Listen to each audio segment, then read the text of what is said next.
Hi, I'm Danielle Gagne from Commercial UAV News, and today I'm talking with Guillot, partner and a leader of the UAS practice team at Adams and Reese. Hey, Danielle, it's great to be here. Thanks for having me. Always great to have you here.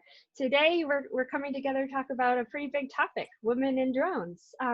Before we get started though, I think we get some groundwork out of the way. What got you into drones?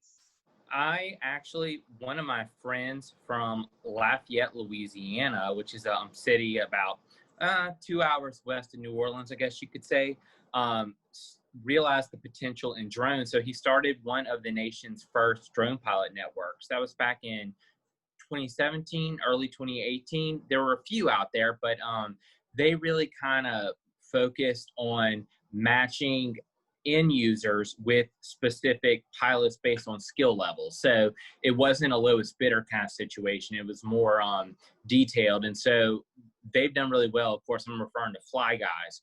They asked me to be their corporate counsel. So I did a bunch of legal work for them. And in the course of doing it, I realized how much potential there was in this space and that there were not a lot of attorneys and really advocates out there for commercial drone use, especially where I live in the southern United States. So I saw a niche opportunity there. So I took 2 years, kind of remained in the background like a sponge, soaking in everything I could, learning everything I could about this industry, about the key players, about the needs of the operators and the end users and the pilots and the software producers and the manufacturers, and just realizing that there's all these opportunities there, not only to help prospective clients, but to make a difference in this world. And when I say make a difference, I mean, we're talking helicopter level, airplane level difference. You know, drones are going to become one day, hopefully, that prevalent. And because they fly at lower altitudes, the average human is going to see more of them and have more interactions with them. So it was exciting to be a part of something like that. So I kind of stayed in the background for a couple of years. And then when I felt like I was ready to speak up, I started doing everything I could to become engaged with the community. And as a result, I've been very fortunate to meet so many great people, to obtain several great clients, including some of the bigger names in the industry, and to work with great people such as yourself. Thank you. It's an honor that I'm included on that list. So what are the benefits of having an inclusive drone community? I believe that diversity is important in the commercial drone industry for the same reasons it's important in almost every other industry. And that's, if you only have one gender and one color at the table, you're missing the potential to learn from various viewpoints, to speak with and engage with people from various backgrounds who can bring different things to the table. In the case of women, you're talking 50, 49, 51% of the world's population. Obviously, women are going to be encountering drones just as much as men are. And so it's important to have women at the table and to have that discussion. I also think in terms of leadership, women leaders can bring things to the table that male leaders cannot, and vice versa. And I think that's okay. And I think we need to celebrate the differences and the benefits that women can bring to the table, and we should embrace them as leaders and do everything we can in our power to have them be a part of that discussion. Because again, no two people are alike, but no man and no woman are alike, and one may have benefits that the other one doesn't have, and vice versa. So that's why it's important to have women be a part of this very important conversation. Couldn't agree more. So, why is it important for men to participate in conversations and initiatives to get women in the industry? Well, kind of for the same reason. Men are 50% of the audience. They're 50% of the population that will be dealing with drones. And it's important for men such as myself to realize that there are things women can bring to the table that men simply can't. And again, I don't mean to stereotype that, because no two women are the same. But it's important to realize that people have different experiences. They can think about things different ways. They come from different walks of life. The fact that so many women have had to fight to earn a position of power and to earn a position of respect, which is unfortunate. But the fact that so many women are fighters who have achieved so many great things, that can do nothing but benefit this industry. So men need to be a part of the conversation so they can hear those stories and hear directly from women, what women believe we as men can do to increase the participation of women in this industry. And I really like the point that you're making. When you take out 50% of a population, you're not really getting the full story. It's Nope. just not possible. So as we just discussed, men need to be part of that conversation as well. But when we say women in drones, there is this tendency to think that this conversation is only for women, which makes it a challenge for us as women to move forward. How do we change that expectation and narrative, and so that we can do this together? What are some ways we can foster that desire to engage with the conversation?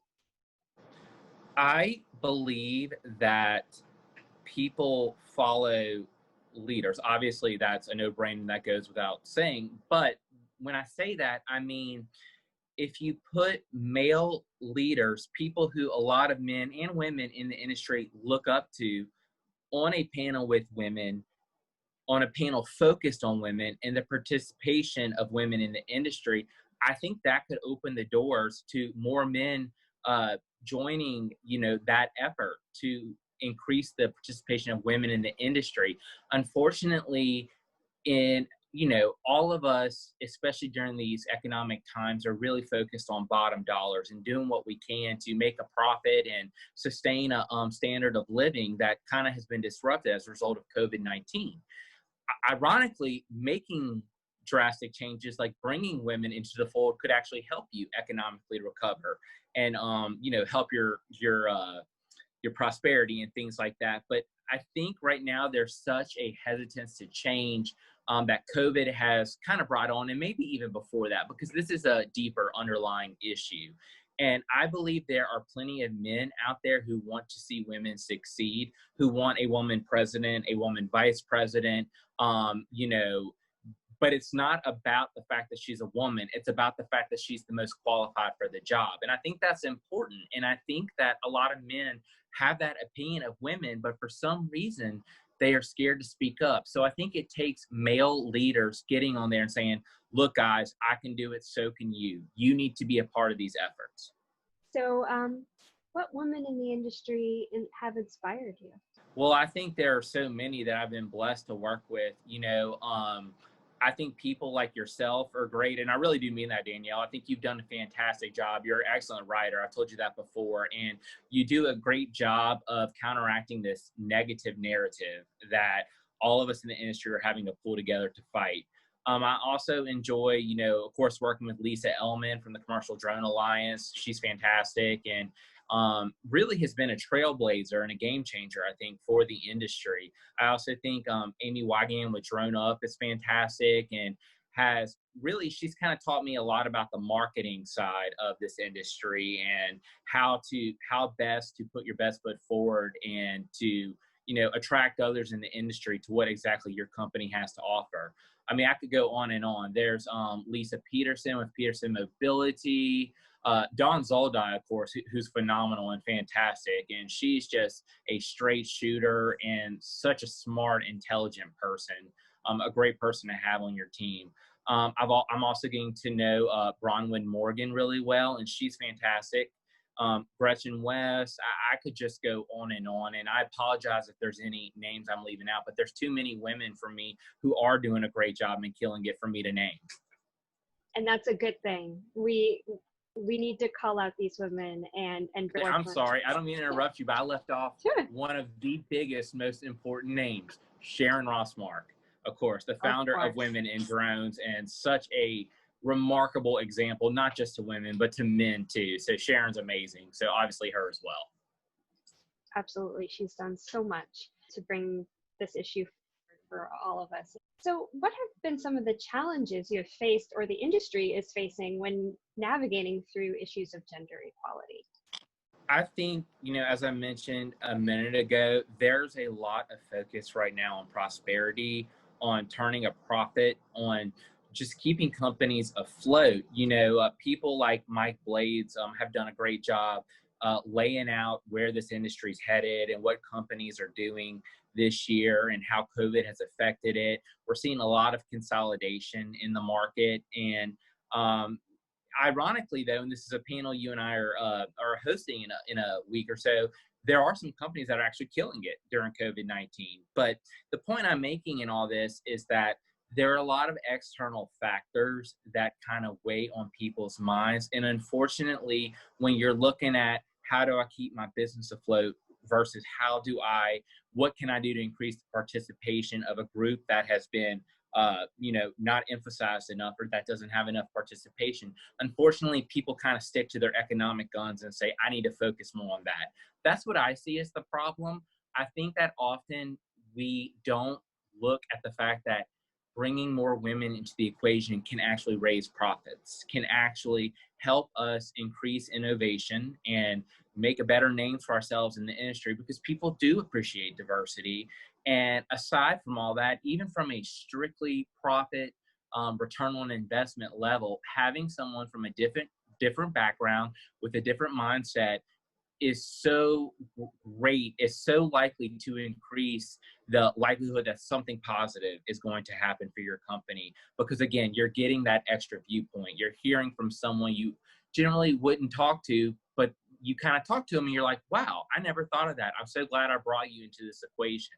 And I think a lot of women have that power and that ability. And I think men need to stop necessarily looking at their wallets, or while looking at their wallets, they need to realize, you know what, I can actually make my company stronger and more profitable by bringing more women to the table.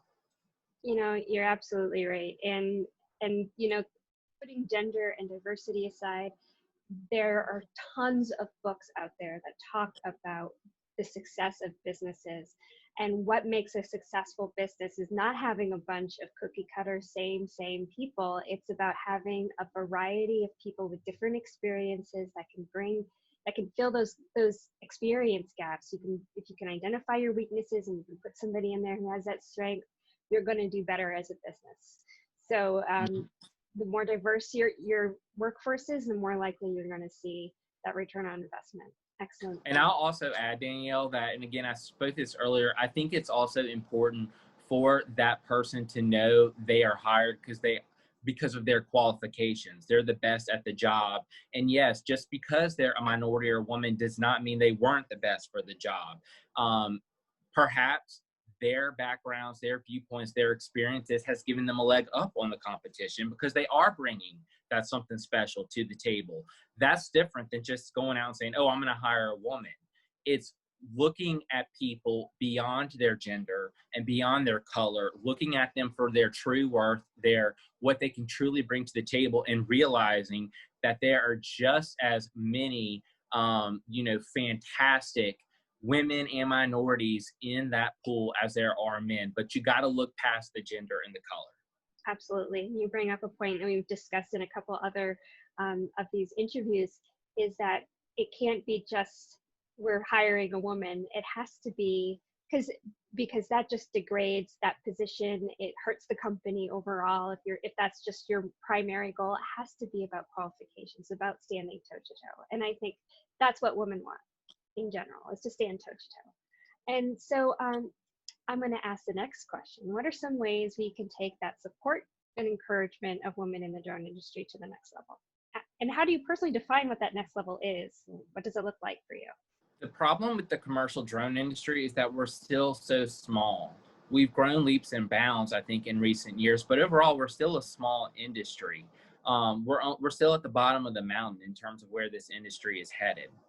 And I think the challenge with that is just getting people who understand the technology and the policy and the legal issues to the table in general is difficult right now, because the industry is changing so fast. The regulations can't keep up with the technology and how fast the technology is evolving. So the challenge with a new industry like that is stopping and saying, wait, while we're doing this, let's make sure we're considering all kinds of viewpoints, people from different backgrounds who can bring different things to the table.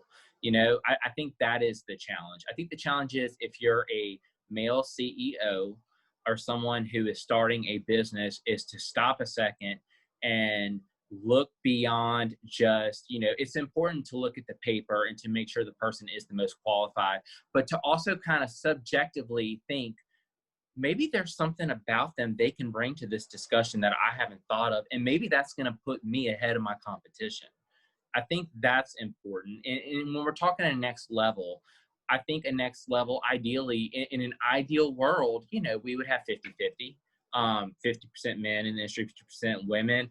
But the problem, as you brought up a second ago, is you don't want to degrade either gender by saying we have to have 50% women. I don't care if they know anything about drones or not.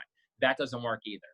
So it's the concept of educating young girls, educating women, because this is a tech-driven industry, and historically that is more male-driven or has been. So it's about STEM programs and educating little girls and young women as to the fantastic things they can do with drones and how they can truly make names for themselves in this industry, to kind of encourage them to take this path. And if we do that, if we start at a young level, I think that ultimately will help us with our mission.